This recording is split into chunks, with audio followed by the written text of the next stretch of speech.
இந்தியாவில் எந்த இண்டஸ்ட்ரி வந்து அதிக கார்பன் எமிட் பண்ணுறாங்க? டேட்டா வைஸ் பார்த்தா it's obviously electricity and oil and gas, then followed by that is agriculture. இப்போ ரீசெண்டாக ட்ரெண்டான அந்த ஜிபிலி எஃபெக்ட் உலகமே அதை வந்து ட்ரை பண்ணும்போது டிஜிட்டல் கார்பன் ஃபுட்பிரிண்ட் வந்து எந்த அளவுக்கு எனார்மஸாக இருக்கும் நீங்கள் ஏதாவது பார்த்துரு? இப்போ நீங்கள் இந்தியாவில் ChatGPT மாதிரி ஒரு சிஸ்டம் பில்ட் பண்ணணும்னா you need a lot of servers to be run. இந்த டேட்டா சர்வர்ஸை கூல் டவுன் பண்ணுறதுக்கு you need a lot of water. அப்போ இந்த வாட்டர் எங்கேருந்து வரும்? நீங்கள் காலேஜ் முடிச்சோன்னா 2 பாத் இருந்திருக்கும். லைக் ஆல்ரெடி சஸ்டைனபிலிட்டியில் வந்து ஒரு கான்ஷியஸாக இருக்க கண்ட்ரியில் நிறைய ஆப்பர்ச்சுனிட்டிஸ் இருந்திருக்கலாம். Why do you want to become an entrepreneur? நான் முன்னாடி சொன்ன மாதிரி இதுக்காக நான் ஏதாச்சும் பண்ணணும் அப்படிங்கிறது, அதுக்கு entrepreneurship I see is a vehicle for me to achieve that vision. 10 வருஷத்துக்கு முன்னாடி ஒரு கவர்மெண்ட் ஜாபுக்கு போகணுங்கிறது ஒரு இதாக இருந்தது. அதுக்கப்புறம் ஐடி வேலைக்கு தான் போகணுங்கிறது ஒரு இதாக இருந்தது. இந்த டிகேட்டில் வந்து ஒரு ஆண்டர்பிரினர் ஆகணுங்கிறது தான் நிறைய பேர் அதை வந்து ஒரு க்ளோரிஃபை பண்ணுற ஒரு விஷயமா இருந்தது. ஸோ அதனால தான் நான் அதுவே உங்கள்கிட்ட கேட்கணும்னு நினச்சேன். கான்செப்ட் கால்டு சொசைட்டி ஆஃப் ஸ்பெக்டக்கிள்னு சொல்லி something recently I read. Cricket match நடக்குது, டோனி 6 அடிக்கிறாங்கன்னா நம்மளே 6 அடிச்ச மாதிரி ஃபீல் பண்ணுறது. I'm not saying it's wrong, but it's a spectacle. இந்த மாதிரி விஷயங்கள்லாம் பண்ணுறாங்க, அதை நம்ம இந்தியாவில் இம்ப்ளிமெண்ட் பண்ணணும்னு நீங்கள் நினச்ச விஷயங்கள் என்னென்ன? Every individual has to first B self aware. இப்போ வேஸ்ட்னா நிறைய பேர் வந்து வேஸ்ட் வீட்டுக்கு வெளியில் போடுவாங்க. என் வீட்டுக்கு வெளியில் போயிடுச்சு, அது என்னோடது இல்லை. அந்த பீப்புள் மைண்ட் செட் தான் really mat a huge difference on how they think, how they do things. Welcome back to the next big brand show. So நம்ம நெக்ஸ்ட் பிக் பிராண்ட் ஷோவில் வந்து பார்த்தீங்கன்னா நிறைய சஸ்டைனபிலிட்டி ரிலேட்டடான கம்பெனிஸை வந்து தொடர்ந்து வந்து பாட்காஸ்ட் வந்து பண்ணிட்டு இருக்கோம். அந்த வரிசையில் இன்றைக்கி நம்ம கூட வந்து பார்த்தீங்கன்னா பியாண்ட் சஸ்டைனபிலிட்டியிலேருந்து அவங்களுடைய ஃபவுண்டர் அண்ட் சிஓ நம்ம கூட இருக்காங்க. ஸோ பேசிக்கலாக இன்றைக்கி சஸ்டைனபிலிட்டி ரிலேட்டடான விஷயங்களை நோக்கி வந்து பார்த்தீங்கன்னா நிறைய இண்டஸ்ட்ரீஸ் வந்து மூவ் ஆகிட்டு இருக்காங்க. நிறைய தனிநபர்கள் தாண்டி இண்டஸ்ட்ரீஸும் வந்து அதை நோக்கி மூவ் ஆக ஆரம்பிச்சிருக்காங்க. அதை பற்றின அவேர்னஸ் வந்து வந்திருக்கு. ஸோ இன்றைக்கி கார்பன் எமிஷன் ஆகட்டும், இந்த கிளைமேட் சேஞ்ச் பற்றின ஒரு அக்கறை வந்து பார்த்தீங்கன்னா மக்கள்கிட்ட அதிகமாக இருக்குது அப்படிங்கிறது வந்து பார்க்க முடியுது. ஸோ அப்படி ஒரு நீங்கள் ஒரு கம்பெனியாக இருக்கீங்க, அல்லது ஒரு இண்டஸ்ட்ரி ரன் பண்ணிட்டு இருக்கீங்க, உங்களுடைய கம்பெனியிலிருந்து ஒரு கார்பன் எமிஷனை வந்து கண்ட்ரோல் பண்ணுறதுக்கான ப்ராசஸ் ஆகட்டும், அல்லது வந்து இந்த உங்களோட கம்பெனி எந்த விதத்தில் உங்களோட சுற்றி இருக்கக்கூடிய என்விரான்மெண்ட்டை வந்து அஃபெக்ட் பண்ணுது, அதை எப்படி கட் டவுன் பண்ணலாம் அப்படிங்கிற மாதிரி நிறைய இன்ட்ரெஸ்டான விஷயங்கள் வந்து பியாண்ட் சஸ்டைனபிலிட்டி வந்து நிறைய இண்டஸ்ட்ரீஸ்க்கு வந்து சப்போர்ட் பண்ணிட்டு இருக்காங்க. ஸோ பேசிக்கலாக பியாண்ட் சஸ்டைனபிலிட்டி என்ன பண்ணுறாங்க, ஸோ பியாண்ட் சஸ்டைனபிலிட்டியிலிருந்து உங்களோட இண்டஸ்ட்ரீஸ்க்கு என்னென்ன விஷயங்கள் டேக்அவே எடுத்துக்கலாம் அப்படிங்கிற மாதிரி இந்த பாட்காஸ்ட்டில் பேசுவோம். வணக்கம். ஹாய்.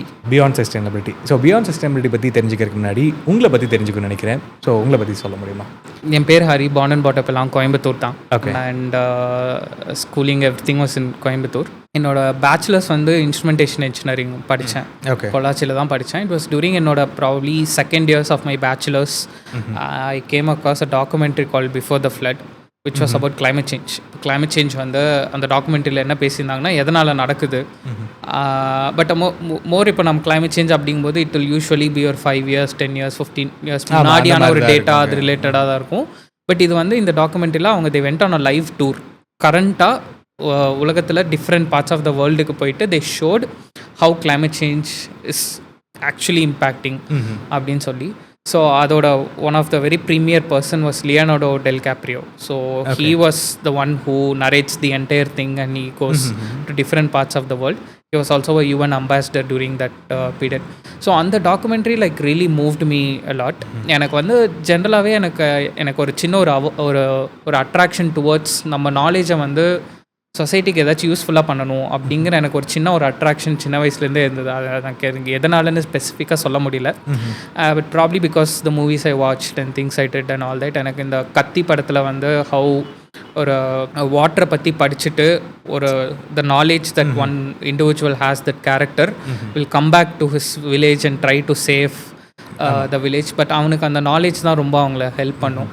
ஒரு boy who harness the wind அப்படின்னு சொல்லி ஒரு African based on a true story. That's a movie. It's a very nice movie where ஒரு சின்ன பையன் வந்து he gets knowledge about how dynamos work and very simple concept. He will use that to bring water to his entire village and they will do farming.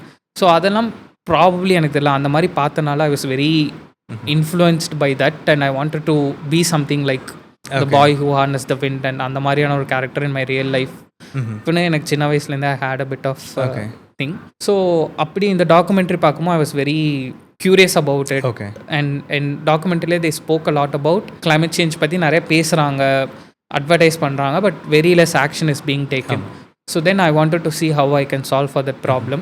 So then went on to pursue my master's studying about climate change in the Netherlands. Oh, okay. And on the 2 years that I spent in the Netherlands probably changed me a lot.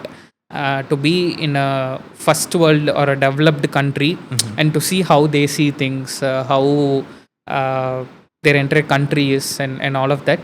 And especially Netherlands is a very very sustainable country, the way how they do things and all of that. And என்னோட கிளாஸ் ரூம்லேயுமே I had like close to 35 students who came from 19 different countries. They were people from Africa, people who came from Peru, people from US and all of that. And அவங்களோட perspectives about climate change. Okay. So இப்போ நான் என்னோட ஒரு perspective இருக்குது. இது மாதிரி பெருவிலேருந்து வர ஒருத்தவங்களோட பெர்ஸ்பெக்டிவ் வாஸ் வெரி டிஃப்ரெண்ட். ஆஃப்ரிக்காலேருந்து வர ஒருத்தவங்களோட பெர்ஸ்பெக்டிவ் வாஸ் வெரி டிஃப்ரெண்ட். அதே ஒரு ப்ரிவிலேஜ் கண்ட்ரி லைக் யூஎஸ்ஓ நெதர்லாண்ட்ஸ்லேருந்து வரவங்களோட perspective was very very different. So அது really opened up my world. And also to see how prepared Europe is அடுத்த 10-15 இயர்ஸ்க்கு வர இம்பேக்ட்டுக்கு இப்போவே அவங்க சொல்யூஷன்ஸ் பில்ட் பண்ணி they adapted to climate change.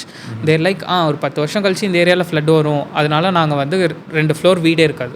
வீடு கட்டுறதே வந்து 2 ஃப்ளோருக்கு மேலே தான் கட்டியிருப்பாங்க. பிகாஸ் தெல் பி லைக் எப்படியும் sea level ரைஸ் ஆயிரும், இங்கே ஃப்ளட் வந்துடும். ஸோ அதுக்கு ஒரு ஸ்ட்ராட்டஜி மாதிரி and way they planned and all of that was really exceptional. அண்ட் I felt I could be more impactful back home.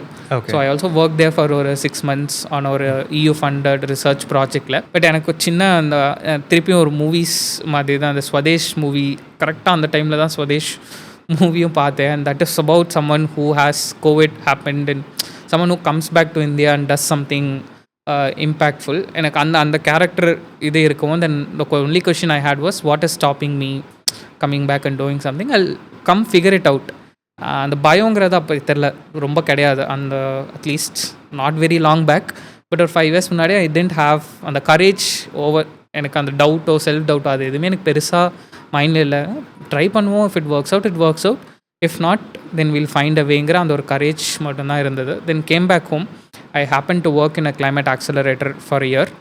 then started beyond sustainability. ஸோ இப்போ நீங்கள் பேசும்போது சொல்லியிருந்தீங்க உங்களுடைய மாஸ்டர்ஸ் வந்து நெதர்லாண்ட்ஸில் வந்து கிளைமேட் சேஞ்ச் பற்றி நான் வந்து மாஸ்டர்ஸ் பண்ணியிருந்தேன் அப்படின்னு சொல்லிட்டு. ஸோ எனக்கு லைக் நான் ஃபஸ்ட் டைம் இப்போ தான் கேள்விப்படுறேன் ஒருத்தர் வந்து கிளைமேட் சேஞ்சை பற்றி படிக்கிறதுக்காக நெதர்லாண்ட்ஸ் போகிறாங்க அப்படின்னு சொல்லிட்டு. இன்றைக்கி நிறைய பேர் என்னோட ரிலேட்டிவில் கூட ஒரு பையன் நான் சோஷியாலஜி படிக்க போகிறேன் அப்படின்னாரு. ஸோ நான் அவங்கள்ட்ட சொன்னதுமே என்ன, சோஷியாலஜி படித்து என்ன பண்ண போகிறீங்க அப்படிங்கிற ஒரு விஷயம். ஓகே, வேணா ஒரு ப்ரொஃபஷனல் கோர்ஸ் படிங்க அப்படின்னு அப்போ சொன்னதை நான் இப்போ ஃபீல் பண்ணுறேன். அப்படி சொல்லியிருக்கக்கூடாதோன்னு.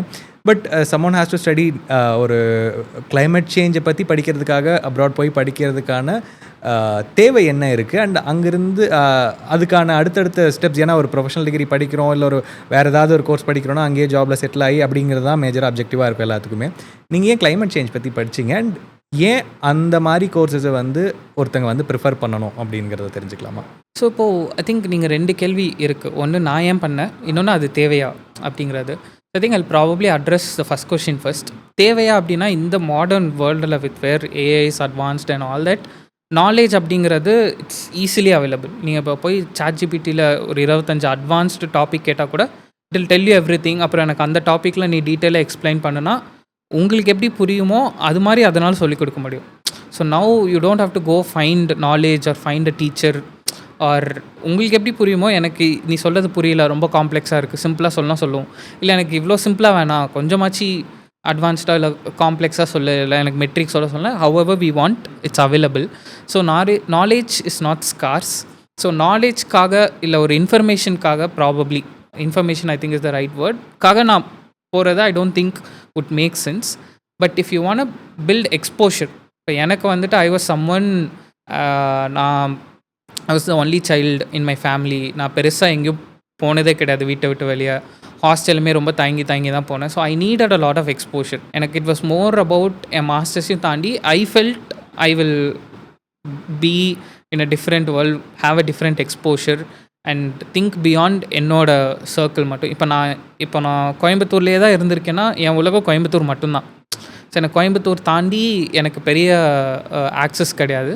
So I just felt being in Europe and especially in a country that's a bit more advanced in sustainability will help me to think larger, get a different perspective. நான் இங்கே சஸ்டைனபிலிட்டி பற்றி அப்போது 2019-2018 பேசும்போது யாருக்குமே எதுவுமே தெரியல. சஸ்டைனபிலிட்டிங்கிற வேர்டே என்னன்னே தெரியாது யாருக்குமே. ஸோ எனக்கு வந்துட்டு என்ன பண்ணணும், அது அடுத்து எப்படி பண்ணணும், அந்த ஐடியாவே கிடையாது. So then I felt that will give me a bit of exposure and I was lucky enough that family was able to support me. I went for it and all of that. But அது நீடான்னு கேட்டால் not necessary. It's about you as an individual. But how it helped me, it really opened up my world a lot. I don't think I would have got this courage if I had not gone to Netherlands. இப்போ நான் Netherlands போனனால அங்கே படித்தனால மட்டும்தான் எனக்கு இது வந்துச்சானா அதுவும் கிடையாது. I did a lot of traveling. I went bicycle trips across Netherlands, sleeping in strangers' homes. அங்கே couch surfing, there's a concept where if you're a traveler, you can go stay in a hostess place where they will host you for a night and all of that. எனக்கு அந்த மாதிரியான experiences எக்ஸ்போஷர்லாம் வந்து really opened up me a lot. I don't மீன் அதெல்லாம் இங்கே இல்லை, நீங்கள் அதை விட பெட்டராகவே கூட இருக்குது நம்ம ஊரில். But at least these experiences that I had there really opened up my world a lot. And then அந்த exposure and knowledge like something is now helping me to translate whatever that I learnt and understand to ஒரு விஷயம் வந்து it gives you a different perspective. So நம்ம ஊரில் சில விஷயம் வந்து தப்புன்னு இருக்கும், அது அந்த ஊரில் ரொம்ப நார்மலாக இருக்கும். இப்போ அந்த ஊரில் வந்து சில விஷயம் வந்து ரொம்ப வியர்ட் அண்ட் அப்சர்டாக இருக்குது, நம்ம ஊரில் it's very very common and நமக்கு நார்மலாக இருக்கும். ஸோ எனக்கு அந்த ஒரு பர்ஸ்பெக்டிவ் கிடச்சிது. ஒரு விஷயத்த வந்து நம்ம ஏன் அப்படியே அக்செப்ட் பண்ணிக்கணும், இல்லை is there an alternative to this, இல்லை can we do it better than this அப்படிங்கிற அந்த ஒரு கைண்ட் ஆஃப் ஓப்பன் அப் ஆனதே I think probably since I went to Netherlands and came back. So நீங்கள் மென்ஷன் பண்ணது என்னென்னா நெதர்லாண்ட்ஸ் வந்து ஒரு சஸ்டைனபிலிட்டியில் ஒரு அட்வான்ஸ்மெண்ட் அவங்க ஆல்ரெடி இருந்தது அப்படின்னு சொல்லிட்டு. ஸோ அங்கே இருக்கக்கூடிய விஷயங்கள் நீங்கள் அங்கே கற்றுக்கிட்ட விஷயங்கள் அங்கே இந்த மாதிரி விஷயங்கள்லாம் பண்ணுறாங்க, அதை நம்ம இந்தியாவில் இம்ப்ளிமெண்ட் பண்ணணும்னு நீங்கள் நினச்ச விஷயங்கள் என்னென்ன அண்ட் அதை என்ன ஒவ்வொரு விஷயங்கள்லாம் நீங்கள் பண்ணிட்டுருக்கீங்கன்னு தெரிஞ்சுக்கலாமா? Probably I think lot of awareness தான். The more I worked in sustainability, I've realized every individual has to first be self-aware. அவங்களுக்கு அந்த அவேர்னஸ் வேணும். and they need to think environment is not something that's outside of my home. இப்போ வேஸ்ட்னா நிறைய பேர் வந்து waste வீட்டுக்கு வெளியில் போடுவாங்க, சேயிங் என் வீட்டுக்கு க்ளீனாக இருக்குது அது என்னோடது இல்லை, அந்த மைண்ட் செட்டே இருக்குது இல்லைங்களா. So that it self is இது நம்மளோட ஈக்கோ சிஸ்டம். ஸோ அங்கே அந்த ஒரு மைண்ட் செட்டே ஐ think probably slowly has to change. And I think அங்கே வந்துட்டு ஐ திங்க் அந்த பீப்புள் மைண்ட் செட் தான் really mat a huge difference on how they think, how they do things. இப்போ ஃபார் எக்ஸாம்பிள் வேஸ்ட் எல்லாம் வந்து அங்கே waste pins they will have 5-6 different types of waste bins for each community. இப்போ ஒரு street ஒரு கம்யூனிட்டின்னு consider பண்ணால் the middle of the street they will have like a waste bin which have glasses-க்கு தனியாக ஒரு waste bin இருக்கும். So அந்த bin வந்து it will be like underground. So நீங்கள் whenever you want to discard your waste you can go discard it there. ஒரு waste truck வந்து will take it from like the underground and that goes entirely to a recycling facility. Anga they have very less people, everything is automated. They have pneumatic weight measure panni waste segregate panni, they have conveyor belts. Whatever they can recycle they recycle and make into different products. Whatever they can't recycle they will burn it and use that thermal energy to produce electricity. So it's entirely closing the loop. And effective like every stage la may whatever that needs to be done they do it right. So waste it was a very interesting thing. And Netherlands as a country வந்துட்டு இப்போ நம்ம பார்க்கும்போது ஃபோட்டோவில் canals அப்படி தான் இருக்குது, but அது எப்பவுமே அந்த மாதிரி இருந்த ஒரு கண்ட்ரியே கிடையாது. They've made the country like it. Netherlands is a man made country. இப்போ இந்தியா வந்து we have a very natural geography where Coimbatore is like a plateau region. இப்போ ஏன் சென்னையை விட கோயம்புத்தூர் வெதர் ஜென்ரலாக கம்மியாக இருக்குன்னா because it's a plateau, it's closer to a mountain, it's ஆல்டிடியூடில் higher and all that. But Netherlands வந்து இட்ஸ் என்டைர்லி ஃப்ளாட். நீங்கள் அங்கே எந்த சிட்டிக்கு போனீங்கனாலும் it will B purely flat and they're below the sea level. So நம்ம இங்கே பீச்சுக்கு போனோன்னா we will go into the beach. ஆனால் அங்கே அப்படி கிடையாது. தே ஹாவ் அ வால் ஏறி நீங்கள் இறங்கணும், பீச் இருக்கும். இந்த side they have actually a wall they've built across the entire beach. And because the land itself is below the sea level, so they pump water into the sea and they extend the land, and that's how they built marvelous like engineering. And that's how their land itself is built. So அப்போ அங்கே லேண்டுக்கு தேவையான water எல்லாமே they have canals that goes across the country and they manage the entire water and all of that. And I think அந்த மாதிரியான engineering and the way how human engineering can do marvelous things was something that was really huge for me to see. அங்கே weather வந்து ப்ராப்ளமாக இருந்தது. For they're a very agriculture prominent country. Weather ப்ராப்ளமாக இருந்தால் for them to grow certain crops they will do indoor farming, they will do vertical farming. இண்டோர்க்குள்ளேயே அவங்களுக்கு தேவையான temperature set பண்ணி through green houses and hydroponics they grow crops and all of that. So அதெல்லாமே was like really marvellous to see. And அவங்களோட water management எஸ்பெஷலாக they very highly advanced இன் அவங்களோட effective water management, handling floods, things and all of that. So நீங்கள் நிறைய விஷயங்கள் அங்கே கற்றுக்கிறதுக்கான opportunities கிடச்சிருக்கு அப்படின்னு நினைக்கிறேன். ஸோ மேஜராக இன்றைக்கி நீங்கள் பேசும்போது சொல்லியிருந்தபோது 2019 சஸ்டைனபிலிட்டிங்கிற ஒரு விஷயம் அப்படி ஒரு வார்த்தையே நிறைய பேத்துக்கு தெரியாது அப்படின்னு சொல்லிட்டு 2025 அது எப்படி மாறி இருக்குது. இன்றைக்கி என்விரான்மெண்டல் சஸ்டைனபிலிட்டி அப்படிங்கிற ஒரு விஷயம் ஒரு காமன் மேன் ஒரு வீட்டுக்குள்ளே அவங்க எப்படி இம்ப்ளிமெண்ட் பண்ணலாம். ஃபஸ்ட்டு மேஜராக என்விரான்மெண்டல் சஸ்டைனபிலிட்டி என்னன்னே தெரியாதவங்களுக்கு ஒரு சிம்பிள் டேர்ம்ஸில் அப்படின்னா என்னன்னு சொல்லுங்கள். அண்ட் ஒரு தனி நபரோடைய வீட்டில் இருந்து அது மாறணும் அப்படின்னா அவங்க என்னென்ன விஷயங்கள் இம்ப்ளிமெண்ட் பண்ணுங்கிற பியாண்ட் சஸ்டைனபிலிட்டி நீங்கள் வந்து சஜஸ்ட் பண்ணுறீங்க. ஸோ இப்போ I think at very individual level sustainability நம்ம பார்க்குறது வந்து இட்ஸ் லைக் அ சிஸ்டம் மாதிரி தான். It's like system thinking, system சேஞ்சுன்னு சொல்லுவாங்க. இப்போ ஃபார் எக்ஸாம்பிள் இது ரொம்ப ஒரு சென்சிட்டிவான thing but it's a highly effective thing that people can do to the environment is eat less meat. Because you consume meat. இப்போ மீட் கன்சம்ஷன் அப்படிங்கிறது it's become like a factory. It's not like where you grow your own chicken in the backyard and உங்களுக்கு மாதிரி வேணுங்கிற மாதிரி நம்ம நீட்ஸை அந்த மாதிரி இப்போ நம்ம கிடையாது. It's become like a factory.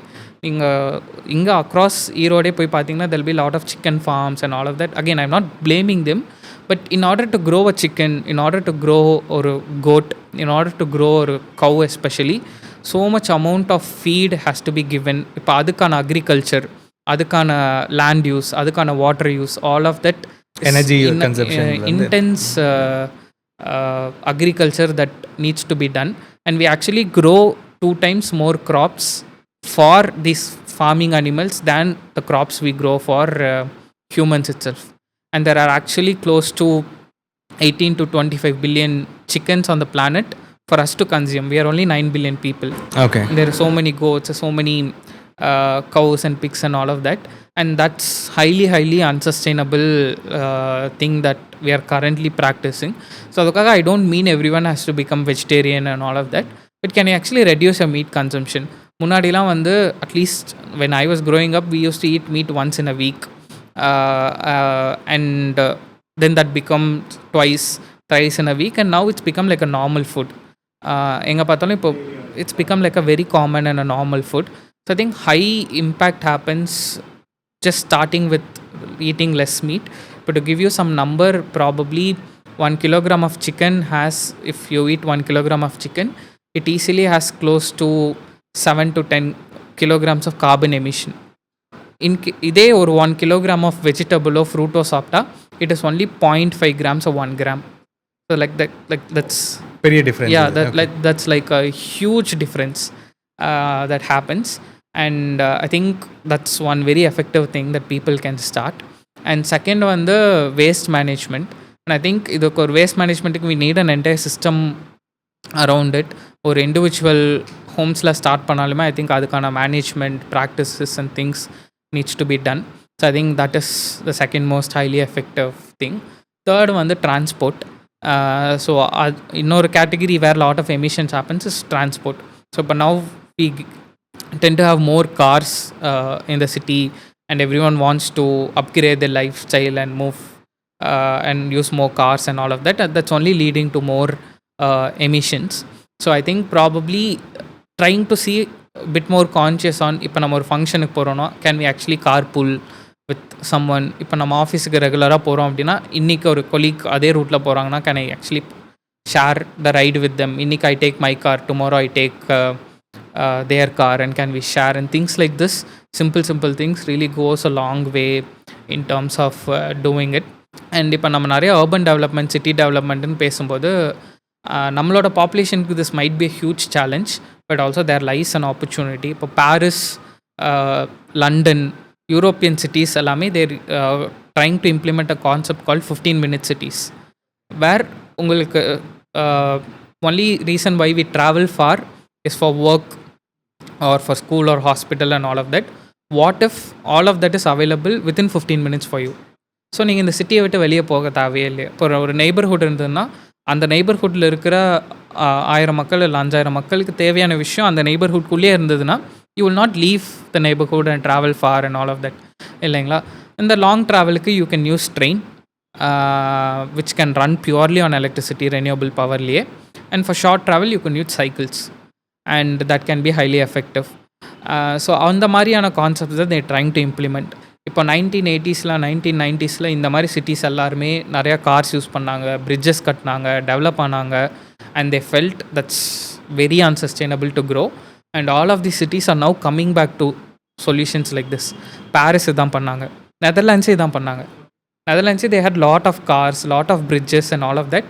And they felt it's very unsustainable and அது கிரே இன்ஃப்ராஸ்ட்ரக்சர்னு சொல்லுவாங்க. ஸோ அந்த மாதிரியான திங்ஸை they easily they Detroit a lot of bridges, they built a lot of canals, they chose to be like this and they built this in the last only 30-40 years. And every one uses bicycle to go there. அவன் prime மினிஸ்டரே வந்து ஆஃபீஸ்க்கு பைசைக்கிளில் தான் வருவார்.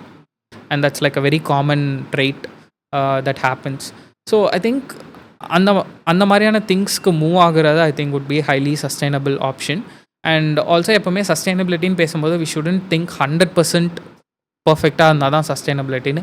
R you sustainable than who you were yesterday is like I think is the only metric that you should measure, and slowly you will start changing, seeing the shift and all of that. So பொதுவாக இன்றைக்கி sustainability நோக்கி போகிறவங்களுக்கு எங்கேருந்து ஆரம்பிக்கிறது அப்படிங்கிறது ஒரு இதாக இருக்கும். அது ஒரு பெரிய இண்டஸ்ட்ரியில் ஒரு 50 வருஷமாக ஒரு இண்டஸ்ட்ரி ரன் பண்ணுறாங்க அப்படின்னா அது ஒரு ப்ராக்டிஸஸாக இருக்கும். இது இப்படி வரும், இது இப்படி போகும், இங்கே வேஸ்ட் வந்து இங்கே டம்ப் ஆகும்.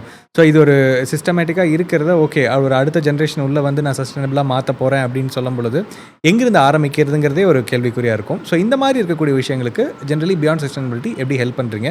ஸோ பேசிக்கலாக பியாண்ட் சஸ்டைனபிலிட்டியோட கமிட்மெண்ட் என்னது அண்ட் அதை எப்படி வந்து இண்டஸ்ட்ரீஸ்க்கு ஒர்க் பண்ணுறீங்கன்னு சொல்ல முடியுமா? ஸோ பேசிக்லி ஐ திங்க் இண்டஸ்ட்ரீஸ்க்கு வந்து we start off to basically base லைனிங்னு ஒரு ஆக்டிவிட்டி பண்ணுவோம் ஆர் சம்திங் டு அண்டர்ஸ்டாண்ட். இப்போ நான் இந்த லொக்கேஷனில் என் ஃபெசிலிட்டி ஆப்ரேட் பண்ணுறனால என்னென்ன negative impact to the environment is happening.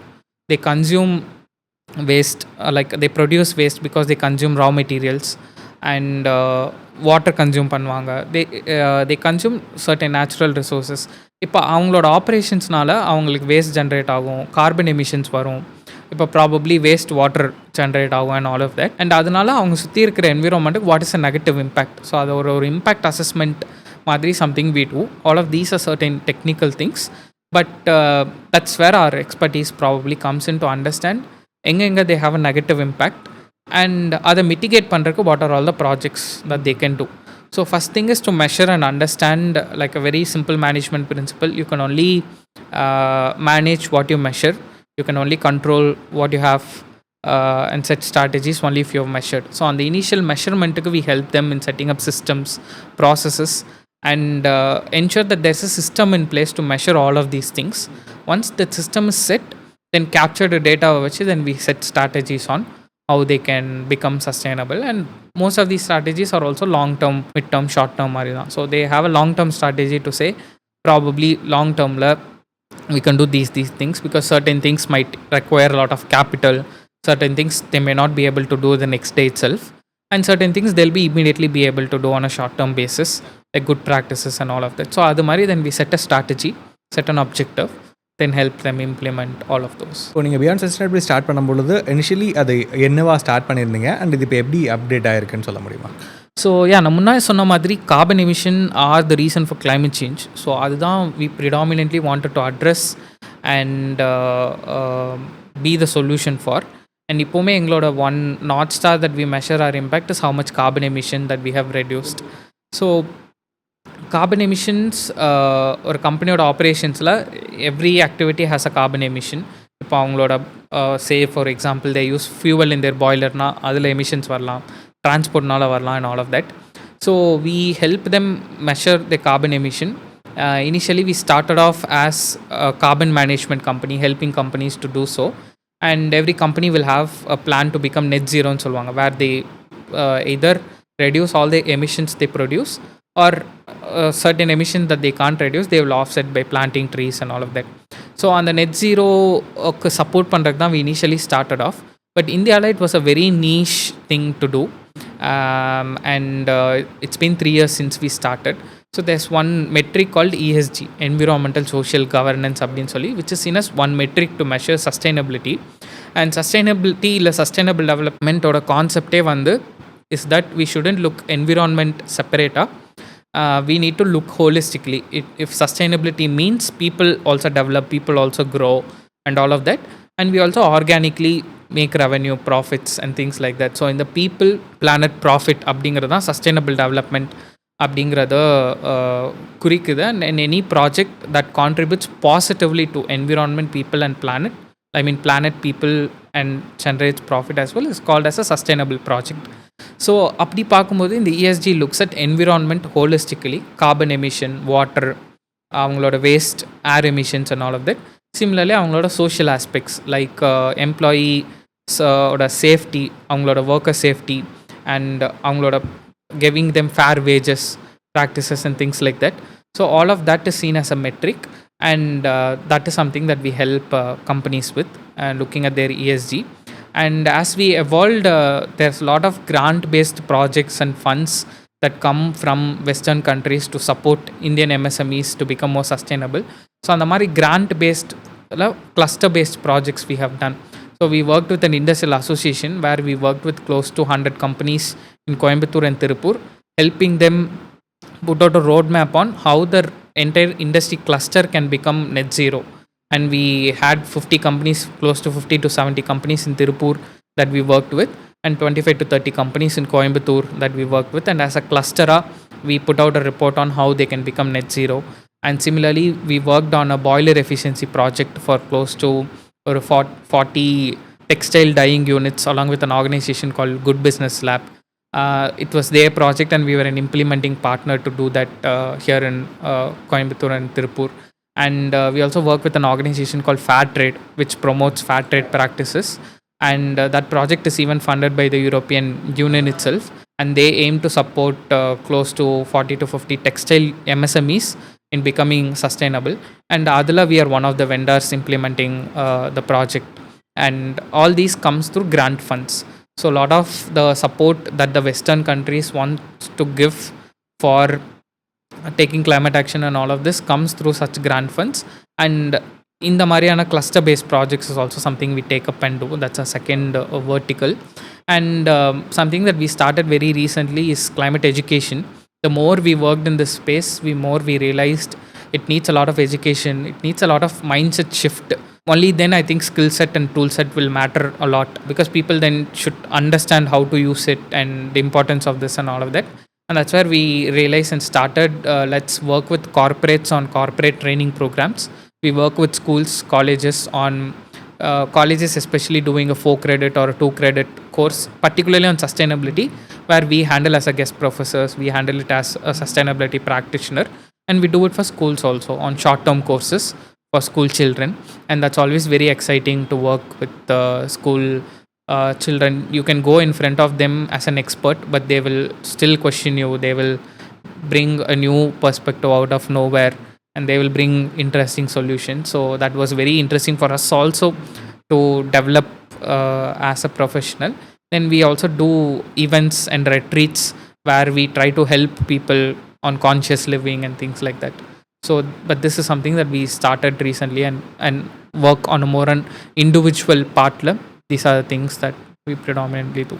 So மேஜராக நீங்கள் மென்ஷன் பண்ணும்போது நிறைய வெஸ்டர்ன் கண்ட்ரிஸ் வந்து இந்தியாவில் இருக்கக்கூடிய எம்எஸ்எம்இஸ்க்கு வந்து கிராண்ட்ஸ் கொடுத்து சஸ்டைனபிளாக மாறுங்க அப்படின்னு சொல்லி பண்ணுறாங்க அப்படிங்கிறத பற்றி சொல்லியிருந்தீங்க. எனக்கு 2 விஷயம் நான் அதில் கேட்கணும்னு நினச்சேன். ஒன்று, வெஸ்டர்ன் கண்ட்ரீஸ் இந்தியாவில் இருக்கக்கூடிய எம்எஸ்எம்இஸ்க்கு ஏன் கொடுக்கணும், ஏன் இதை பண்ணணுங்கிறது ஒன்று. அண்ட் இதுக்காக இந்த மாதிரி விஷயங்கள் இந்தியன் கவர்மெண்ட் என்னென்ன இனிஷியேட்டிவ்ஸ் எடுத்திருக்காங்க. ஒருத்தங்க வந்து இந்த நெட் ஜீரோ அப்படிங்கிற ஒரு விஷயத்தை அச்சீவ் பண்ணும் பொழுது இந்தியாவில் பிஸ்னஸ் பண்ணக்கூடிய ஒரு கம்பெனிக்கு, ஒரு ஆண்டர்ப்ரனருக்கு கவர்மெண்ட்லேருந்து என்னென்ன மாதிரி பெனிஃபிட்ஸ் கிடைக்குது? ஸோ டு அட்ரஸ் உங்களோட first question, I think there's a very long history to it. But one of the reasons வந்து லாட் ஆஃப் இது ஃபேராக இல்லையாங்கிறது, again I also have that question, is this really a fair thing அப்படிங்கிறது. இப்போ for example Netherlands பற்றி நான் நிறையா positive things சொன்னேன் அண்ட் ஆல் ஆஃப் தட். நெதர்லாண்ட்ஸில் எங்கேயுமே ஒரு டெக்ஸ்டைல் ஃபேக்ட்ரியே கிடையாது. பட் அப்போ அங்கே இருக்க பீப்புள் வந்து க்ளோத்திங்கே வேர் பண்ணுறது இல்லைன்னா தே ஸ்டில் டூ. அப்போது அந்த கிளாத்ஸ்லாம் எங்கேருந்து வருது? நம்ம ஊர்லேருந்து தான் போகுது. So basically it's our water resource, or things that are taken from here and actually shipped and exported there and all of that. And so these countries வந்து couple of things, they have actually caused more carbon emissions and they have developed, and we are developing, and they're telling us now that you don't emit carbon emissions and all of that, which is very unfair to say because they've done that and they've developed, and இப்போ asking us to do this, though we try our best, we still also want to develop.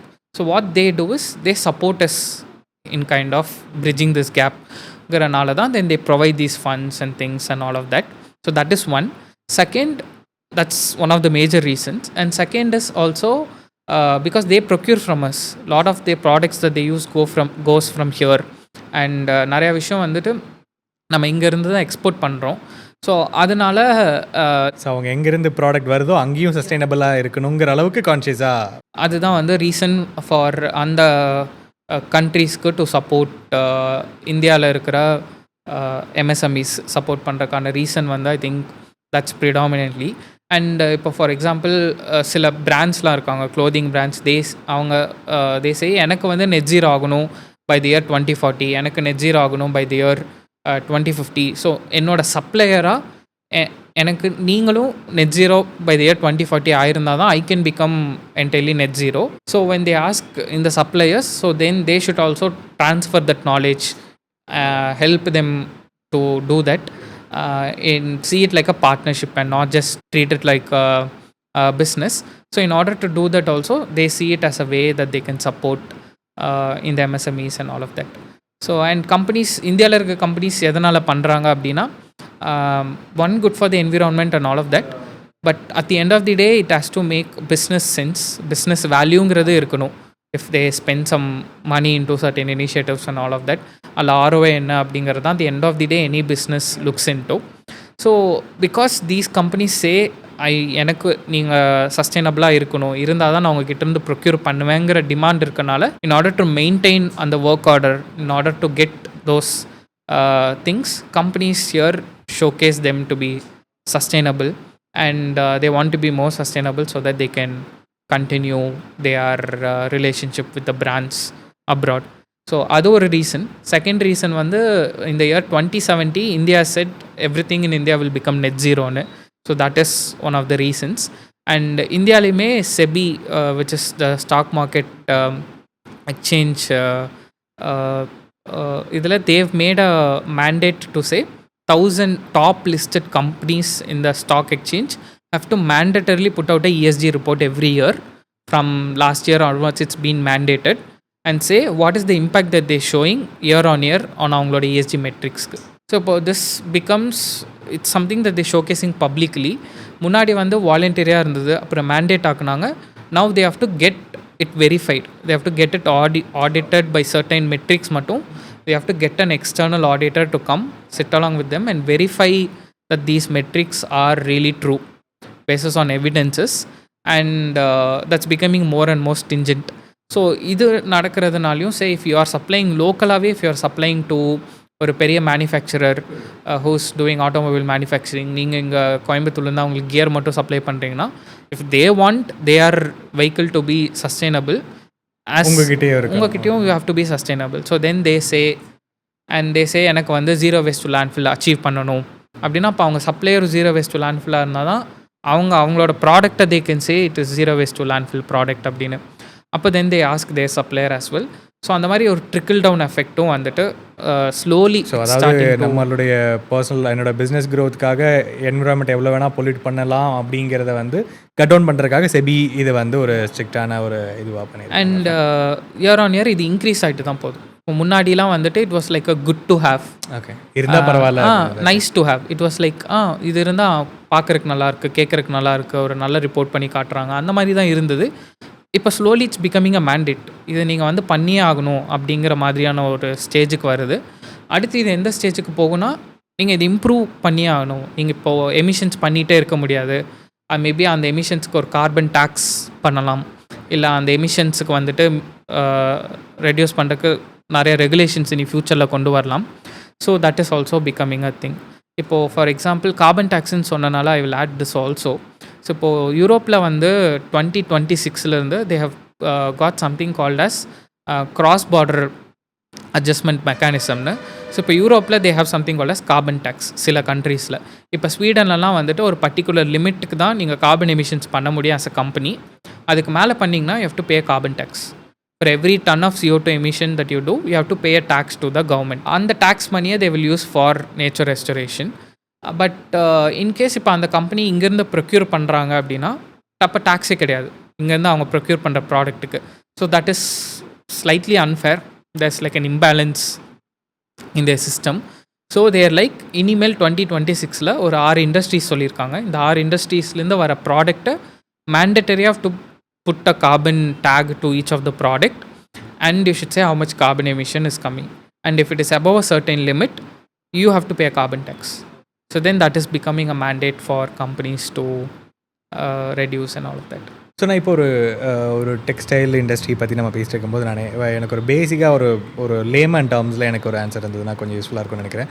நான் ஒரு garment business பண்ணுறேன், எனக்கு ஒரு export order வருது. நான் என்ன பண்ணுறேன்னா என்னோடய டிஷர்ட்ஸ் வந்து நான் பிரிண்ட் பண்ணுறதோ இல்லை வந்து ஸ்டிச் பண்ணுறது எனக்கு ஆர்டர்ஸ் வருதுங்கும் பொழுது என்னுடைய இண்டஸ்ட்ரியில் ஒரு 200 பேர் உள்ளது, ஒரு 500 பேர் ஒர்க் பண்ணுறாங்க. நான் இதில் வந்து என்விரான்மெண்ட் சஸ்டைனபிலிட்டி இம்ப்ளிமெண்ட் பண்ணணும் அப்படின்னா என்னென்ன விஷயங்கள் பண்ணணும்? ஸோ நீங்கள் அதை அட்ரஸ் பண்ணி இதெல்லாம் சரி பண்ணுங்கள், இது இப்படி பண்ணுங்கன்னு சொல்லுவீங்களா, இல்லை நீங்கள் இம்ப்ளிமெண்டிங் வரைக்கும் நீங்கள் கூட இருக்கீங்களா? இந்த சினாரியோவுக்கு எனக்கு ஒரு எக்ஸாம்பிள் சொல்லுங்களேன். யா ஸோ இனிஷியலாக நான் முன்னாடி சொன்ன மாதிரி அவங்களோட ரெக்குயர்மெண்ட் என்னங்கிறத அண்டர்ஸ்டாண்ட் பண்ணுவோம். எதனால அந்த கம்பெனி வாண்ட்ஸ் டு டூ, அவங்களுக்கு வந்து பையர் ரெக்குயர்மெண்ட் இருக்குதுன்னு சொல்லிடுவாங்க. எங்கள் பையர் வந்து ஃப்ரான்ஸில் இருக்காங்க, எங்கள் பையருக்கு வந்து எங்கள் கார்பன் எமிஷனை மெஷர் பண்ண சொல்லியிருக்காங்க. 2030 நாங்கள் 10% ரிடக்ஷன் காட்டணும் இப்போ இருக்க கார்பன் எமிஷன்ஸை விட. இப்போ நான் எங்களை மெஷர் பண்ணி ரிப்போர்ட் போட சொல்லியிருக்காங்க 2024 வச்சுக்கோங்களேன். இப்போ இன்கேஸ் இஃப் தே மேண்டேட்டட் 2030 நான் 10% ரிடக்ஷன் காட்டணும், இப்போ இருக்கிற எமிஷனை விட நான் 10% ரிடக்ஷன் காட்டணுங்கிறது எனக்கு ஒரு கம்ப்ளைண்ட்ஸாக வந்திருக்கு என்னோடய கஸ்டமர்கிட்ட அப்படின்னு சொல்லுவாங்க. இல்லை தே வில் பி லைக் எங்கள் கஸ்டமர்ஸ் வந்து எங்களோட கார்பன் எமிஷன் மட்டும் அண்டர்ஸ்டாண்ட் பண்ணிக்கணும் டு கால்குலேட் இன் தேர் ப்ராடக்ட்டுங்கிறதுக்காக கேட்குறாங்க. இந்த மாதிரி மல்டிபிள் ரீசன்ஸ். பட் மோஸ்ட்லி அவங்களுக்கு இந்த மாதிரி கம்ப்ளைண்ட்ஸஸ் பையர் ரெக்குயர்மெண்ட்டாகவே இருக்கும். ஸோ இப்போ எப்படி ஒரு பையர் வந்து எனக்கு இந்த துணி இந்த டிசைன் வேணும்னு ஒரு பையர் ரெக்குயர்மெண்ட் கொடுத்து அது எவ்வளோ இம்பார்ட்டண்ட்டோ, if this is a buyer requirement this is also equally important. அப்படின்னா இந்த buyer is going to buy from you. And இந்த மாதிரியான திங்ஸ்லாம் இட்ஸ் நாட் லைக் அ ஸ்விட்ச் that you can turn on and off. அதனால they give a time period, இந்த டைம்குள்ளே நீங்கள் இதை பண்ணுங்கள், இல்லைனா then you may not be a preferred vendor அப்படிங்கிற மாதிரி தான். ஸோ இந்த சினாரியோவில் we do a baseline assessment, அந்த கம்பெனியோட கரண்ட் கார்பன் எமிஷன் எப்படி இருக்குது. எப்படி ஒரு கார்மெண்ட் இண்டஸ்ட்ரியில் ஒரு ஸ்டிச்சிங் ஒரு டெக்ஸ்டைல் பேஸ்டு ஒரு கார்மெண்ட் இண்டஸ்ட்ரியில் எப்படி அனலைஸ் பண்ணுங்கள், என்னென்ன கார்பன் எமிஷன்ஸாக இருக்கும் அதை பற்றி. ஸோ பேசிக்காக அவங்க ஃபியூவல் யூஸ் பண்ணுவாங்க அவங்களோட பாய்லர்ஸில். ஸோ ஒரு பாய்லரோட யூசேஜில் they will use a lot of fuel. அவங்க கோல் யூஸ் பண்ணலாம், இல்லை they may use any form of a fuel. And mostly அதோட பர்னிங்னால கார்பன் எமிஷன்ஸ் வில் கம். ஸோ அப்போ எவ்வளோ குவான்டிட்டி ஆஃப் ஃபியூவல் யூஸ் பண்ணுறாங்கிறது வில் மெஷர் தேர். தென் அவங்களோட வெஹிக்கிள் டிரான்ஸ்போர்ட், அவங்களோட கம்பெனி ஓன்டு வெஹிக்கிள்ஸ்லாம் நடக்கிற டிரான்ஸ்போர்ட்னால வர கார்பன் எமிஷன்ஸ். அண்ட் அவங்களோட எலக்ட்ரிசிட்டி ப்ரிடாமினண்ட்டாக வந்துட்டு இன் மோஸ்ட் கம்பெனிஸ் எலக்ட்ரிசிட்டியில் தான் மேஜர் எமிஷன்ஸ் நடக்கும். இப்போ கிரிட் எனர்ஜி ப்ரொக்யூர் பண்ணுறாங்க அப்படின்னா ஒரு கிலோவாட் ஆஃப் பவருக்கு இவ்வளோ carbon emissions that's already a data. So we calculate இந்த கிரிட் எனர்ஜினால எவ்வளோ கார்பன் எமிஷன்ஸ் வந்திருக்கு அப்படின்னு. அண்ட் அவங்களோட ஏசிஸ் அண்ட் ரெஃப்ரிஜரேஷன்ஸ் மூலியமாகவும் கார்பன் எமிஷன்ஸ் வரும். When we fill air refrigeration discharge ஆனதுக்கப்புறம் every time we refill it means it has a certain emission. So அதை மெஷர் பண்ணி we calculate and all of this. And இதுதான் அந்த கம்பெனியோட direct emissions. So இதை measure பண்ணி இந்த for a particular time period இவ்வளோ எமிஷன்ஸ் பண்ணியிருக்காங்கங்கிறது பேஸ்லைன் செட் பண்ணுவோம். இதிலே there's an indirect emission category also which has like close to 17 different categories. இப்போ அவங்க வேஸ்ட் ஜென்ரேட் பண்ணுறனால எமிஷன்ஸ் வரும், ஒரு ரா மெட்டீரியல் வாங்குறதுனால எமிஷன்ஸ் வரும். இப்போ raw material for example say if they're buying 1 yarn of cotton, அந்த காட்டனை ப்ரொடியூஸ் பண்ணுறதுக்கு ஒரு எமிஷன்ஸ் வந்திருக்கும். ஸோ அதை கால்குலேட் பண்ணுவோம். அதோட அந்த காட்டன் யான் டிரான்ஸ்போர்ட்டாக இருக்குது, டிரான்ஸ்போர்ட்டேஷன் எமிஷன்ஸ் வந்திருக்கும். அண்ட் அது ரிகார்டிங்காக இஃப் அட் ஆல் த கம்பெனியில் பண்ணுற business travel, employee commute, and all of this comes under indirect emissions category. So டோட்டலாக we will tell the company உங்களோட டைரக்ட் எமிஷன்ஸ் எவ்வளோ, உங்களோட இன்டைரக்ட் எமிஷன்ஸ் இவ்வளோ, அண்ட் அங்கேருந்து 10% குறைக்கணும்னா அப்போ எவ்ரி இயர் 2% நீங்கள் குறைக்கணும். ஸோ இப்போ பாய்லரில் வந்து can they use an alternative fuel, boiler ஆக்சுவலாக எஃபிஷியண்ட்டாக ரன் ஆகுதான் அப்படிங்கிறதான் ஃபஸ்ட்டு விஷயம் பார்ப்போம். ஆக்சுவலாக is your boiler highly efficiently ரன்னிங்கிறத பார்த்தாலே not a lot of companies do it. So அப்போ let's do a boiler audit பண்ணி we will understand how's your boiler running, அதில் எஃபிஷியன்சிக்கு நம்ம என்ன பண்ண முடியும், can we use an economiser to reduce the fuel consumption and ensure is your boiler first எஃபிஷியண்ட்டாக run ஆகுதா, is all your equipment efficiently running. இதுலேயே we can easily show 3 to 5% of emission reduction or energy efficiency. And இது not just about energy efficiency, it reduces their cost also because it brings down their energy bill.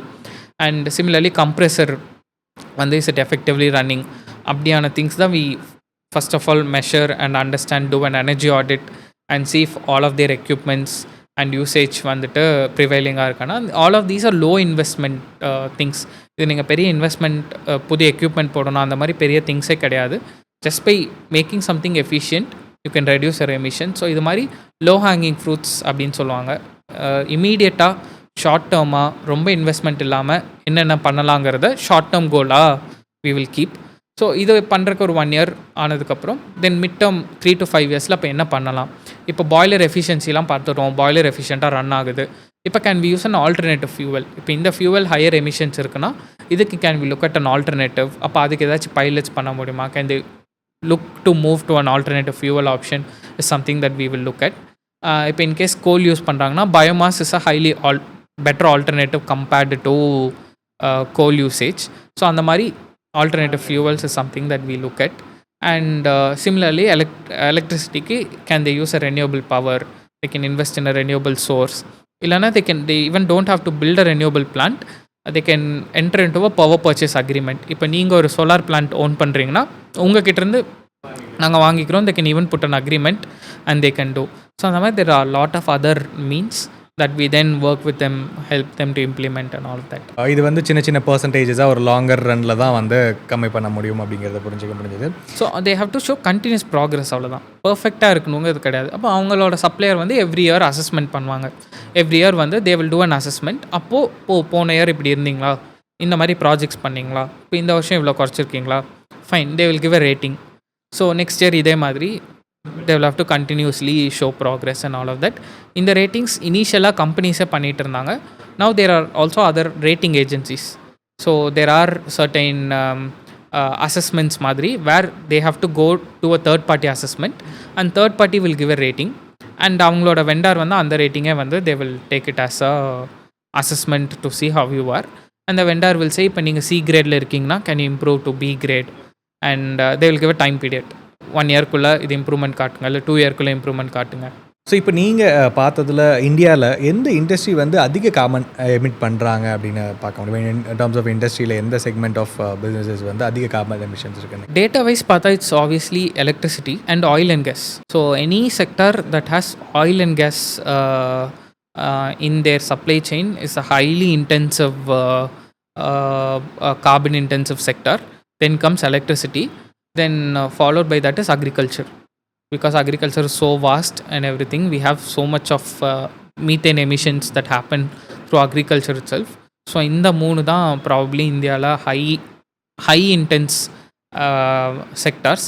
இதிலே டெக்னிக்கலாக சொல்லணும்னா heart to abate செக்டார்ஸ்ன்னு சொல்லுவாங்க, where emissions are very difficult to ஒன்றுமே பண்ண முடியாது reduce.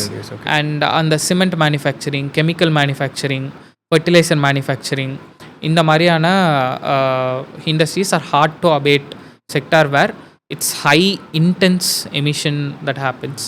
So இந்த ரெண்டு கேட்டகரைசேஷன் தான் சம்திங் தட். ஸோ பொதுவாகவே ஆஸ் ஒரு டிஜிட்டல் கம்பெனியாக வந்து நான் யூஸ்வலி எனக்குனே வச்சுருக்க ஒரு எத்திக்ஸ் என்ன அப்படின்னா, ஒரு விஷயம் வந்து ஒரு கண்டென்ட் வந்து யாருக்குமே யூஸ்ஃபுல் ஆகலை அப்படின்னா அதை வந்து அப்லோட் பண்ணக்கூடாது அப்படிங்கிறத நான் இன்றைக்கி இல்லை, அதை ரொம்ப வருஷமாகவே ஃபாலோ பண்ணிகிட்ருக்கேன். அதனால தான் கொஞ்சம் அட்லீஸ்ட் ஒருத்தருக்காவது அந்த ஒரு கண்டென்ட் வந்து யூஸ்ஃபுல்லாக இருக்கணும் அப்படிங்கிறத நான் ஒரு எத்திக்ஸாகவே வச்சுருந்தேன். பட் நான் அந்த இதில் வந்து நானுமே என்னோடய டீமுக்கு அதை தான் வந்து எப்பயுமே சொல்லுவேன். ஐ வாஸ் ஹேப்பன் டு உங்களோட ஒரு வீடியோ வந்து நான் பார்க்குறக்கு எனக்கு ரேண்டமாக ஃபீல்டில் வந்திருந்தது. ஸோ நீங்கள் வந்து digital food print, digital carbon emission something அந்த மாதிரி ஒரு விஷயம் வந்து சொல்லியிருந்தீங்க.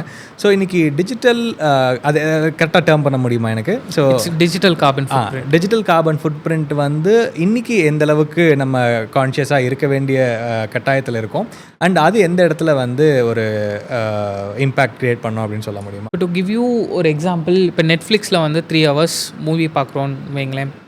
So that is equivalent to almost driving your car for 2-3 kilometers. இப்போ நீங்கள் எப்படின்னு கேட்டிங்கன்னா, இப்போ நெட்ஃப்ளிக்ஸில் வர ஒரு வீடியோ வந்து any file should be stored somewhere.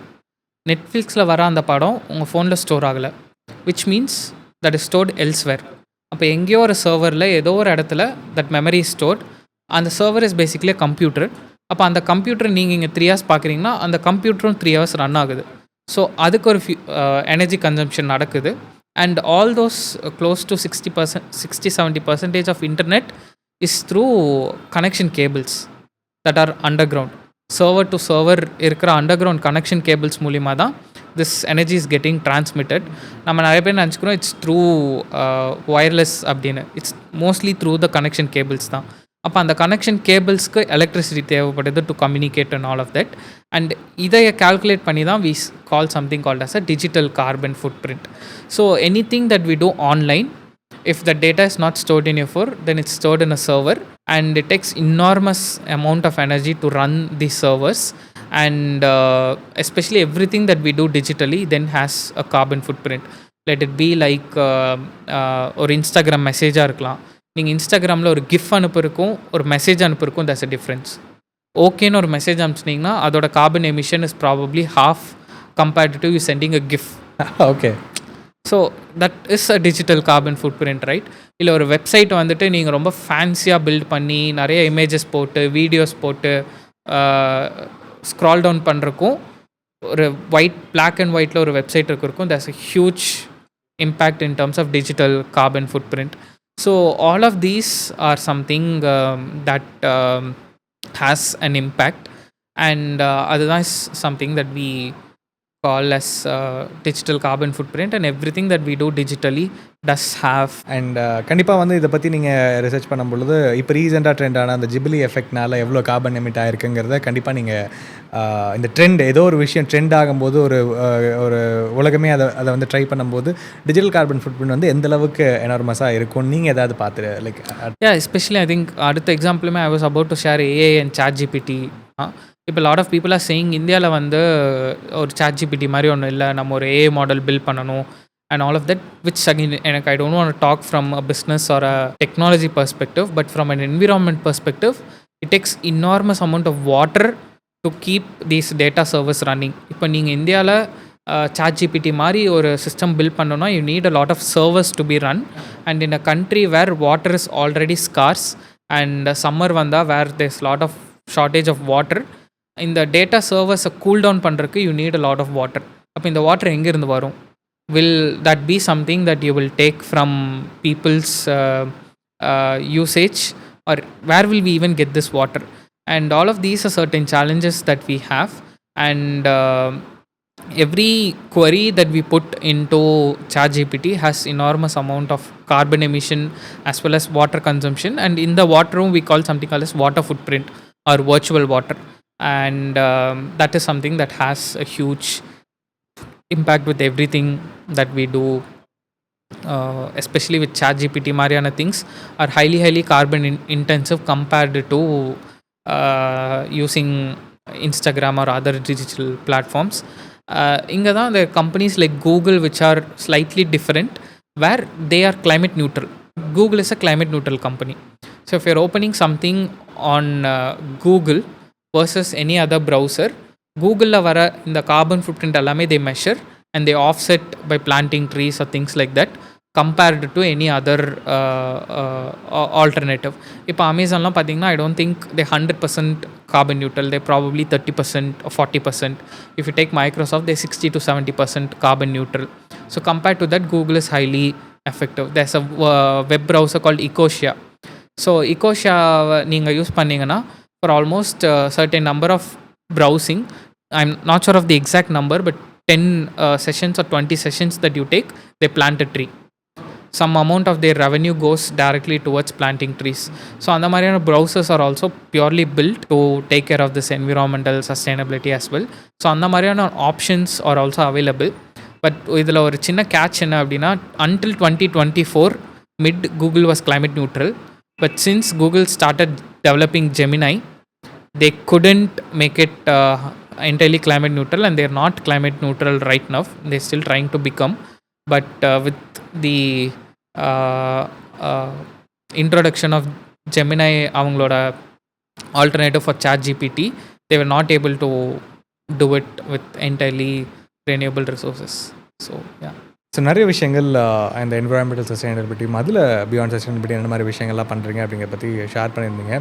So இன்றைக்கி ஒரு ஸ்டூடெண்ட்டாக இன்றைக்கி நான் வந்து ஒரு ஏன்னா இன்றைக்கி நான் ஒரு 10 வருஷத்துக்கு முன்னாடி காலேஜ் படிக்கும்போது என்விரான்மெண்டல் சஸ்டைனபிலிட்டிங்கிற ஒரு சப்ஜெக்ட்டோ அல்லது அதை பற்றின அவேர்னஸோ அந்த வேர்டை கூட கேள்விப்பட்டதே கிடையாது. இன்றைக்கி காலேஜஸ் அண்ட் இன்ஸ்டிடியூஷன்ஸ் வந்து என்விரான்மெண்டல் சஸ்டைனபிலிட்டி பற்றி ஸ்டூடெண்ட்ஸுக்கு அவேர்னஸ் கொடுக்குறதுக்கு எந்த அளவுக்கு இம்பார்ட்டன்ஸ் கொடுக்குறாங்க, அது எந்த அளவுக்கு முக்கியம் அப்படின்னு? ஐ திங்க் எனக்கு இந்த அவேர்னஸ் இதெல்லாமே I got it when I was a student and I was able to build a career out of this. So there are multiple options, and first and foremost, irrespective of any job you do, you have to be a social conscious and a responsible person. I think it's a given. Everyone has to be sustainable, because you're not just doing it for yourself, you're doing it for the ecosystem around you. And especially there's a saying that you borrow this planet from your children, and it's not like you've taken the planet from your ancestors. You're actually borrowing the planet from your children. அவங்களோட நம்ம இப்போ use பண்ணிட்டு இருக்கோம். So that is what we are basically doing. And in order to be responsible as an individual, you have to be very responsible. I think that is given to everyone. Everyone has to be like that. But when you think from a very career perspective, there are two options. So one, you can build a career doing this itself. முன்னாடிலாம் it's used to be like good to have, like an NGO, like something that you voluntarily do and make you feel good and all of that. People don't see this as a career option at all. அடுத்ததான் கேட்கணும்னு இதில் career opportunities பற்றி. Yeah, but now this has become a career option. Now that in the lot of these companies want to become sustainable, which means they need someone to help them to become sustainable. Either in-house they need a sustainability expert who can work with them, or they will hire more people like us who will come help them to become sustainable and all of that.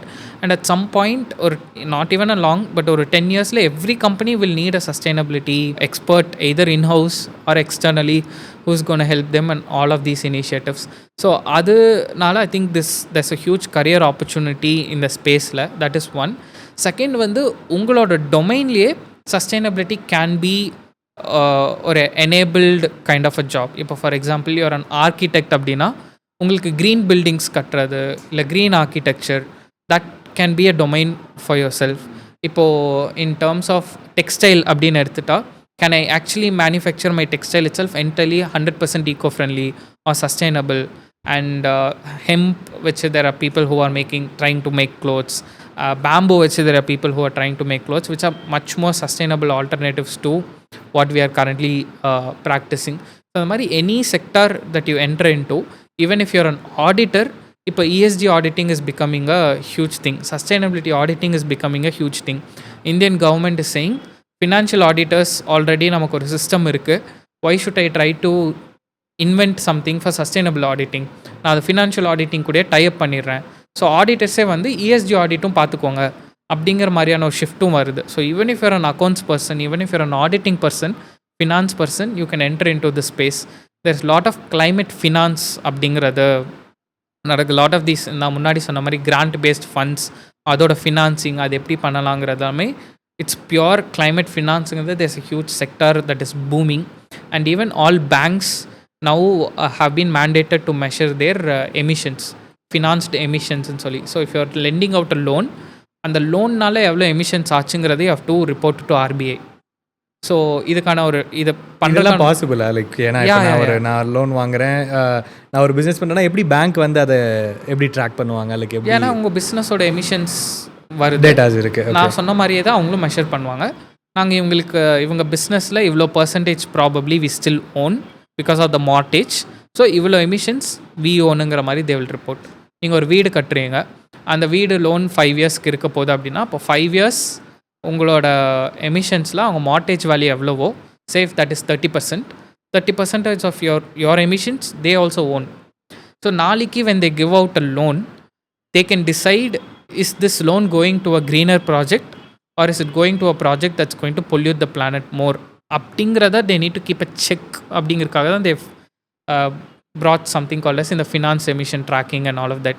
So all of these, இப்போ lot of startups வந்துட்டு they may not be profitable, but they might be doing something for sustainability because their investor might be in Europe and they will have to disclose that, hey, my funds has gone to something or a project that is highly ESG compliant or something like that. But ஆனால் இங்கே இந்த startup வந்து ப்ராஃபிட்டபிளே ஆயிருக்காது. நமக்கு வந்து it will not even make sense. why are they doing all of these sustainability related things and stuff like that? But that's maybe because their investor asks and அவங்க இன்வெஸ்டருக்கு ப்ரெஷர் கம்ஸ் த்ரூ அவங்களோட financial இன்ஸ்டிடியூஷனாக இருக்கலாம். So I think அந்த மாதிரி everything is slowly shifting towards this. And எல்லா கரியர்லேயுமே you can sit and mental ஹெல்த்தில் கூட there are lot of counsellors for climate anxiety or eco anxiety in Europe, where they specialize on eco anxiety, climate anxiety related ஆன therapies, counseling, things like that and all of that. So இப்போ conscious living related we meet a lot of people. There are a lot of yoga retreats that's purely on consciousness, purely on sustainability consciousness, sustainable living and things like that. So in the domain is something that anyone can do and it can integrate with all domains-ங்கறனால நான் முன்னாடி சொன்ன மாதிரி either you build your career itself in the space, இல்லைனா உங்களோட கரியரில் you take this as one of the things and you do. உங்களோட ஜாபில் கூட you set your interviewing lot of sustainability entrepreneurs. So that itself becomes like a segment within what you do இல்லைங்களா. So I think அந்த way it's very very interesting. So நிறைய விஷயங்கள் sustainability பற்றி பேசினாலுமே like you have உங்களுக்கு நீங்கள் college முடிச்சோன்னா 2 பாத் இருந்திருக்கும். Like okay இதில் career opportunities வருது அப்படிங்கும்பொழுது யூ கேன் பி லைக் ஒரு அங்கேயே ஒரு நல்ல ஒரு ஹை பெய்ட் ஜாபில், ஏன்னா அங்கே ஆல்ரெடி சஸ்டைனபிலிட்டியில் வந்து ஒரு கான்ஷியஸாக இருக்க கண்ட்ரியில் நிறைய ஆப்பர்ச்சுனிட்டிஸ் இருந்திருக்கலாம். பட் ஏன் நீங்கள் வந்து லைக் இந்தியா திரும்ப வந்து இங்கே வந்து ஒரு இது ஒரு பிஸ்னஸ் மாடலாக, இது எப்படி எனக்கு கரெக்டாக அட்ரெஸ் பண்ணுறதுன்னு தெரில, இப்படி ஒரு விஷயம் பண்ணணும், ஏன் why do you want to become an entrepreneur like after this? So எனக்கு pretty much I think ஒரு விஷன் இருந்தது தட் நான் முன்னாடி சொன்ன மாதிரி இதுக்காக நான் ஏதாச்சும் பண்ணணும் அப்படிங்கிறது. அதுக்கு entrepreneurship I see is a vehicle for me to achieve that vision. இதுக்கு I can use multiple pathways. எனக்கு I'm not destined to say or have it very ego driven to say நான் ஒரு entrepreneur-ஆக தான் போய் இதை பண்ணணும் அப்படிங்கிறது. எனக்கு இன்றைக்கி this is a pathway for me to achieve my vision. And I felt this pathway gives me more freedom. Rather, if I more like an NGO abdina, I would have constantly been dependent on certain grants or funds or things like that. And I felt this just gave me a lot of freedom because I create value to people around. And especially businesses நம்ம transform பண்ணணும் அப்படிங்கும்போது you should talk business language to them. You should show business value and all of that ங்கும்போது then எனக்கு இந்த மாதிரியான ஒரு pathway something that I chose. And எனக்குமே still we want to form an NGO, have like a foundation, do a lot of things on the sidelines that's purely focused on impact. I'm not saying we are not doing impact, but எனக்கு இது தாண்டி I think that would give me different liberty or different ideas. Now it's popping up and things like that. So எனக்கு I think that freedom that I felt that I can do what I want to do, I felt entrepreneurship would provide. But I was very clear I wanted to become a social entrepreneur. By doing entrepreneurship, I'm solving a social problem. And how can I do that is something that I've been constantly figuring out. So இன்றைக்கி entrepreneurship அப்படிங்கும் பொழுது பார்த்திங்கன்னா இன்றைக்கி ஒவ்வொருத்தருக்கும் ஒவ்வொரு perspective இருக்குது. இன்றைக்கி வந்து நான் உள்ள ஒரு பிஸ்னஸ் ஸ்டார்ட் பண்ணும்போது வந்து பார்த்திங்கன்னா நான் ஜாபுக்கு போகக்கூடாது, நான் வந்து பண்ணால் பிஸ்னஸ் தான் பண்ணணுங்கிற ஒரு எனக்குன்னு நான் வச்சுக்கிட்ட ஒரு ஸ்ட்ரிக்டான ரூல்ஸாக இல்லை. நான் ஒரு மைண்ட் செட்டில் இருந்தேன். நம்ம வந்து நான் இன்றைக்கி வரைக்கும் நான் ஒரு எந்த விதமான வேலைக்கு போனது கிடையாது அப்படிங்கிற ஒரு மைண்ட் செட்டில் நான் அப்படியே வந்துட்டேன்.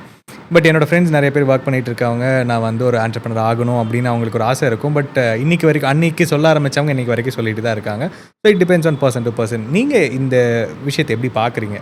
லைக் இன்றைக்கி ஒரு ஆண்டர்ப்ரனர் ஆகணுங்க நினைக்கிறவங்க ஆனதுக்கப்புறம் அதை வந்து ரொம்ப ஒரு பெரிய விஷயமாக நான் சாதிச்சிட்டேன், நான் வந்து இந்த விஷயங்கள் பண்ணியிருக்கேன் அப்படின்னு ஒரு பெருமையாக சொல்கிற விஷயமா பார்க்குறீங்களா, இது ஒரு ப்ராசஸாக பார்க்குறீங்களா?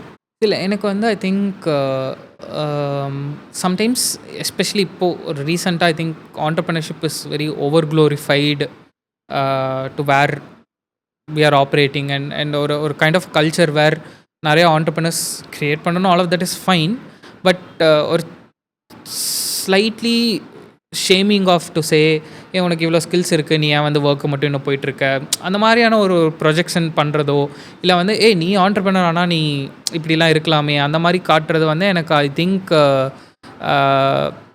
எனக்கு அதில் பெரிய ஒரு ரியாலிட்டி இஸ் வெரி டிஃப்ரெண்ட் ஆக்சுவலாக. ஐ திங்க் அந்த அந்த ஒரு கைண்ட் ஆஃப் ஒரு ஷேமிங்கோ இல்லை நிறையா ஆண்டர்ப்ரனர்ஸ் create பண்ணா, I completely agree to that. Entrepreneurs need to be something they solve for a problem. There has to be like a burning problem that they want to solve for and they address, and that problem should drive that entrepreneurship and that passion ங்கிறது something that I think so.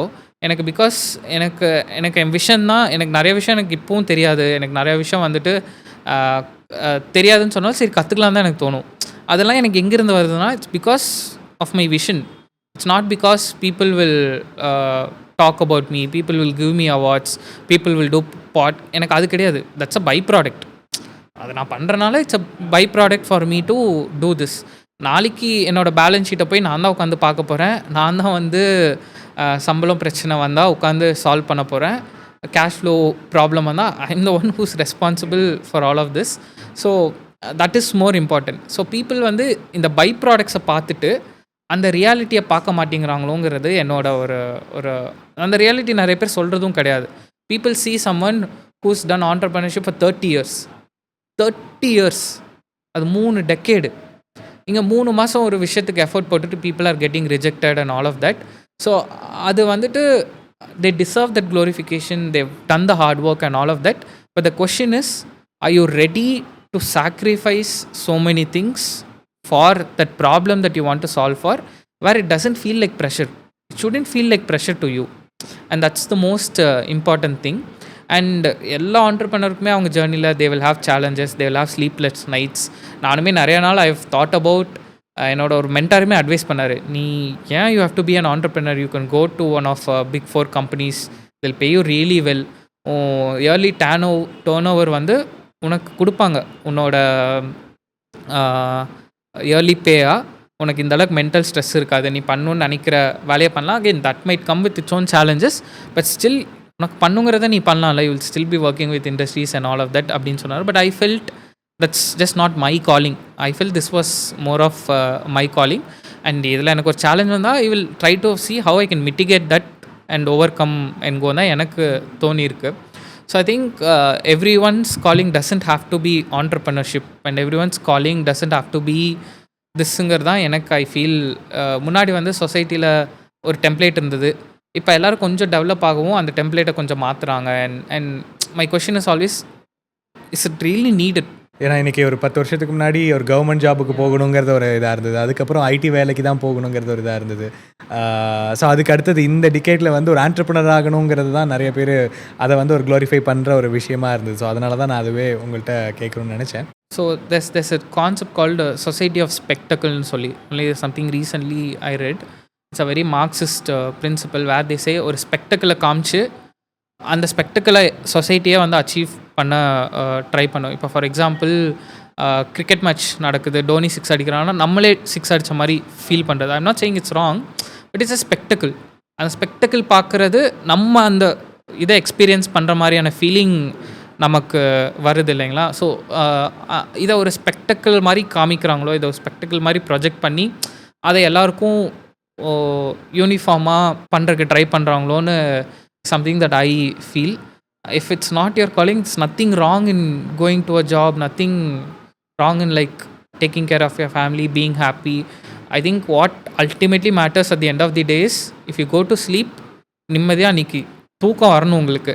எனக்கு I don't think if I had a job, I would have still been very satisfied. I would have still been, இல்லை எனக்கு ஏதாச்சும் பண்ணணும், எனக்கு இது ரிலேட்டடாக எதாவது பண்ணணும், எனக்கு அது கண்டிப்பாக இருந்திருக்கும். I don't think that would have given me that satisfied sleep.